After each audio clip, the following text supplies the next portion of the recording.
Breaking news చూస్తున్నాం. దేశం మొత్తం ఆసక్తిగా ఎదురు చూస్తున్న మహారాష్ట్ర ఎన్నికల్లో ఎన్డీఏ కూటమి విజయం సాధిస్తుందని ఎగ్జిట్ పోల్స్ అంచనా వేశాయి. మహారాష్ట్రతో పాటు జార్ఖండ్లోనూ బీజేపీ మిత్రపక్షాలే జెండా ఎగురవేస్తాయని సర్వే సంస్థలన్నీ అటువైపే మొగ్గు చూపాయి.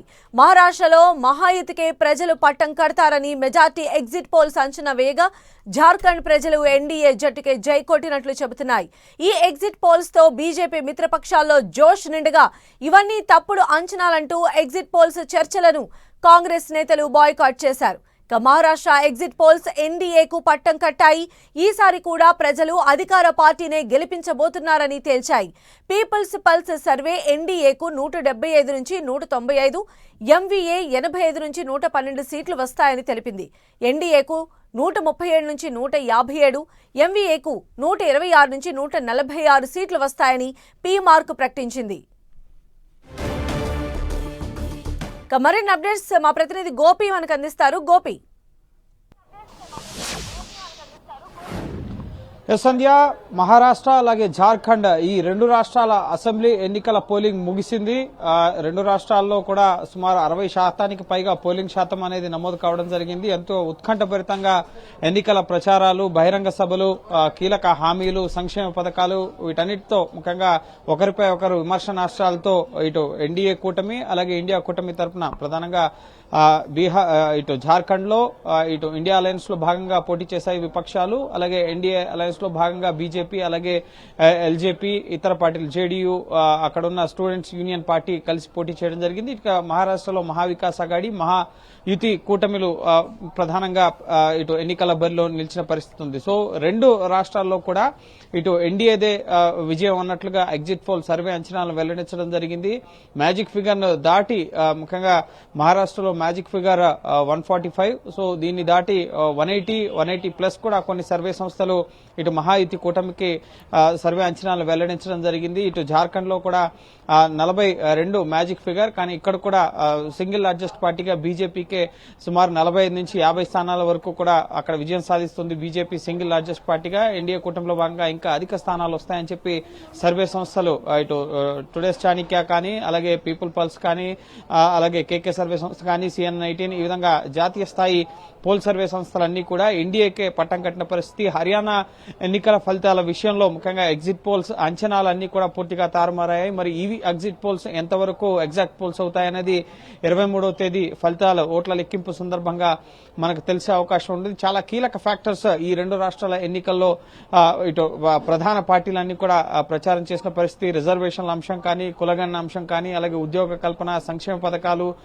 రైతులకు పంటలకు మద్దతు ధరలు, అలాగే మహిళా సంక్షేమం, మహిళలకి నెలవారీ ఇచ్చే ముఖ్యంగా ప్రోత్సాహకాలు ఏవైతే ఉన్నాయో 1500 నుంచి 2500 చేస్తామని చెప్పి ఇటు ఎన్డీఏ కూటమి, మహాయుతి కూటమి హామీలు ఇవ్వడం అనేది చాలా కీలకంగా నిలిచాయి. ఆర్ఎస్ఎస్ హెడ్ క్వార్టర్స్ లో ప్రధానంగా మహారాష్ట్ర గ్రౌండ్ లో ఇటు హర్యానాలో ఆర్ఎస్ఎస్ చాలా కీలకంగా పనిచేసింది. ఓబీసీ సామాజిక వర్గాలను తమ వైపు తిప్పుకోవడంలో బీజేపీ అక్కడ విజయం సాధించడం జరిగింది. సో ఇప్పుడు ముఖ్యంగా మహారాష్ట్రలో ఇటు శివసేనను చీల్చి ముఖ్యంగా ఏక్నాథ్ షిండే శివసేన వర్గం, ఎన్సీపీని చీల్చి అజిత్ పవార్ ఎన్సీపీ వర్గం, వీరితో కలిసి బీజేపీ పోటీ చేయడం జరిగింది. కాబట్టి సో ఆ చీలికకి సంబంధించి లోక్సభ ఎన్నికల్లోనే మెజార్టీ స్థానాలు ఇండియా అలయన్స్ కి మహారాష్ట్ర నుంచి ఇవ్వడం జరిగింది. సో ఇప్పుడు ఈ అసెంబ్లీ ఎన్నికల్లో ప్రజలు ఎవరికి ఓటేశారన్నదే ఉత్కంఠగా మారింది. చాలా గ్రౌండ్ లో ఆర్ఎస్ఎస్ చాలా కీలకంగా పనిచేసింది అని చెప్పి రాజకీయ విశ్లేషకులు కానీ, ఎగ్జిట్ పోల్ సర్వే సంస్థ అంచనాలు కానీ ముఖ్యంగా వీళ్ళు ప్రచారంలో తీసుకున్న అంశాలతో పాటుగా ఇటు గ్రౌండ్ లెవెల్లో ప్రజలు ఏమనుకుంటున్నారు అన్న అంశానికి సంబంధించి ఏక్నాథ్ షిండేనే మళ్లీ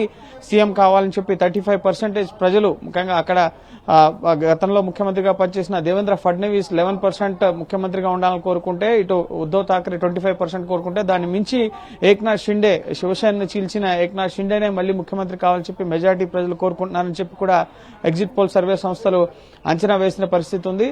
సో జార్ఖండ్ లో ప్రధానంగా హేమంత్ సోరెన్ పై ఉన్న అవినీతి, బంగ్లాదేశీ ముఖ్యంగా అక్కడ ఉన్న జార్ఖండ్ ప్రజల హక్కులను కాలరాస్తున్నారని చెప్పడం, సిఏఏని అమలు చేస్తామనడం, ముఖ్యంగా యూనిఫామ్ సివిల్ కోడ్ ని అమలు చేస్తామని చెప్పడం, అలాగే ఇటు సామాజిక వర్గాల వారీగా కూడా ఇటు అక్కడున్న కుర్మీలు కానీ అలాగే ఓబీసీలు, ఎస్టీలు వీరంతా కూడా బీజేపీకి స్ట్రాంగ్ ఓట్ బ్యాంక్ గా ఉన్న పరిస్థితి ఉంది. మైనారిటీలు, ముస్లింలు, క్రిస్టియన్స్ వీరంతా కూడా ఇటు సోరెన్ కుటుంబీకులకు సంబంధించిన వర్గం వారి కులస్తులు వీరంతా కూడా ఇండియా అలయన్స్ లో భాగంగా కాంగ్రెస్ అలాగే జేఎంఎం కి మద్దతుగా ఉన్నప్పటికీ కూడా సో స్ట్రాంగ్ ఓట్ బ్యాంక్ ని రెండు రాష్ట్రాల్లో కూడా బీజేపీ అలయన్స్ సంపాదించుకుందని చెప్పాలి. ఎన్డీఏ అలయన్స్ లో భాగంగా అక్కడ ఉన్న బీజేపీ అలాగే జేడీయూ ఎల్జేపీ పార్టీలు అక్కడ ఉన్న student union party vote bank ని ముఖ్యంగా గత లోక్సభ ఎన్నికల్లోనే 9 స్థానాలు ఉంటే జార్ఖండ్ లో 5 స్థానాలని ఎన్డీఏ అలయన్స్ గెలుచుకోవడం జరిగింది. సో దాని తర్వాత హేమంత్ సోరెన్ అరెస్ట్ అంతకుముందు హేమంత్ సోరెన్ అరెస్ట్ అవడం అలాగే